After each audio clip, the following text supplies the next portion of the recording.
இயேசு கிறிஸ்துவின் இனிய நாமத்தினாலே உங்களுக்கு நான் வாழ்த்துக்களை அறிவித்துக் கொள்கிறேன்.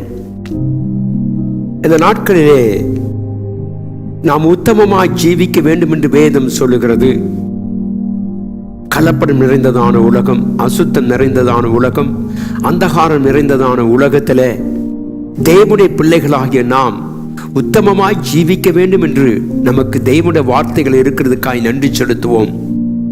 வேதத்தில் ஒரு வசனத்தை வாசிக்கும் பொழுது சங்கீதத்தின் புஸ்தகம் 37ஆம் சங்கீதம் 18வது வசனத்தை வாசித்தோமானால், உத்தமர்களின் நாட்களை கர்த்தர் அறிந்திருக்கிறார், அவர்கள் சுதந்திரம் என்றென்றைக்கும் இருக்கும். உத்தமன் தேவனுடைய பிள்ளையே, இந்த நாட்களே மனசாட்சியில் உத்தமனாக இருக்க வேண்டும். யார் தேவனுடைய ஆலயத்திலே தேவனுடைய பரிசுத்த பர்வதத்துக்கு ஏறுவான் என்று சொல்லி பார்த்தோமானால் சங்கீதம் 15 வாசிக்கிறோம்.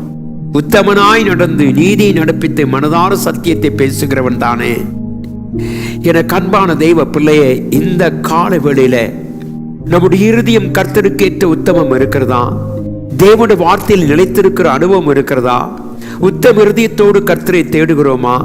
யோபு சொல்லுகிறான், நான் போகும் வழியை கர்த்தர் அறிந்திருக்கிறார், நான் சோதித்த பிற்பாடு பொன்னாய் விளங்குவேன் என்று சொல்லுகிறதை குறித்து நாம் பார்க்கிறோம். இந்த வசனத்தை கேட்டுக்கொண்டிருக்க யூடியூப் நேயர்களே, இந்த சத்தியத்தை கேட்டுக்கொண்டிருக்க அருமையான தெய்வ ஜனமே, நாம் நம்முடைய இருதயத்தில் உத்தமர்களாக இருக்க வேண்டும்.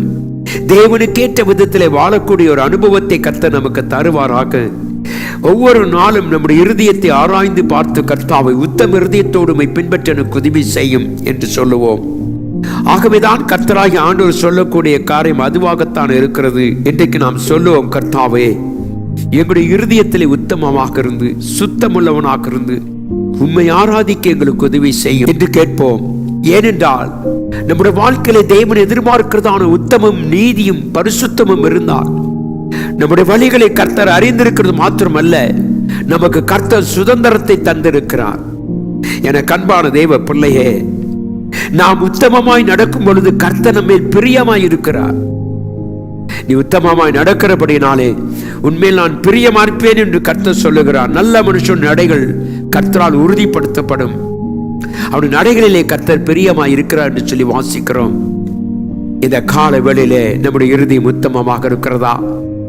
தேவனை விட்டு வழி விலகி போய் உலகத்தின் காரியத்தில் இருக்கும் பொழுது நம்முடைய இருதயத்தில் அநேக விதமான காரியங்கள், சோதனைகளும் போராட்டம் வரும் பொழுது நம்முடைய இருதயம் கலப்படம் அடைந்ததாக இருக்கிறதை பார்க்கிறோம். என கண்பான சகோதரி சகோதரியே, இருதயத்திலே சுத்தமுள்ளவர்களாக உத்தமம் உள்ளவர்களாக தேவனை நாம் பின்பற்றும் பொழுது தேவன் நம்மை ஆசீர்வதிப்பேன் என்று வாக்குத்தத்தம் செய்கிறார். இப்படி உத்தமனாய் இருக்கிறவன் விழுந்தாலும் தள்ளுண்டு போவதில்லை.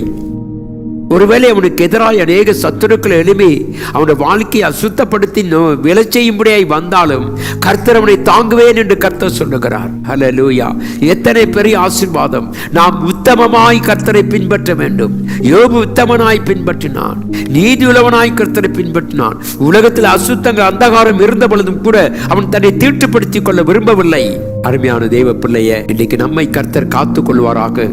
நாம் வாழ்கிற ஒரு உலகம், இருண்ட உலகத்துக்குள் வாழ்ந்து கொண்டிருக்கிறோம்.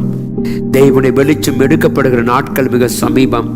சபையை கர்த்தர் எடுத்துக்கொள்வேன் என்று வாக்குத்தத்தம் செய்திருக்கிறார். இந்த நாட்களில நாமும் நம்முடைய குடும்பமும் உத்தமமாய் கர்த்தரை பின்பற்ற கர்த்தர் உதவி செய்வாராக. நாம் கண்களை மூடி ஜெபிப்போம். கிருபையும் இரக்கமும் அன்பும் உள்ள நல்ல தேவனே, இந்த அதிகாலை வேலைக்காய் உமக்கு நன்றி. எங்களுக்கு ஒரு உத்தம இருதயத்தை எங்களுக்கு தாரும், சுத்தமான இருதயத்தை எங்களுக்கு தாரும். கலப்படமில்லாத கர்த்தாவை, தீட்டுப்படாத இருதயத்தை எங்களுக்கு தந்து எங்கள் நடைகளை நீர் காத்துக்கொள்ளும் சுவாமி. கர்த்தாவை அது மேல் நீ பிரியமாய் இருக்கிறதுக்காய் ஸ்தோத்திரம். ஆசீர்வதியும் கனப்படுத்தும் ஐயா. இந்த கால வேளைக்காய் உமக்கு நன்றி. தேவனுடைய கரம் எங்களோடு கூட இருக்கும்படியா இயேசுவின் நாமத்தில் ஜெபிக்கிறேன் அன்பின் நல்ல பிதாவே, ஆமென். கர்த்தர் நம்மை ஆசீர்வதித்து கனப்படுத்துவாராக. ஆமென்.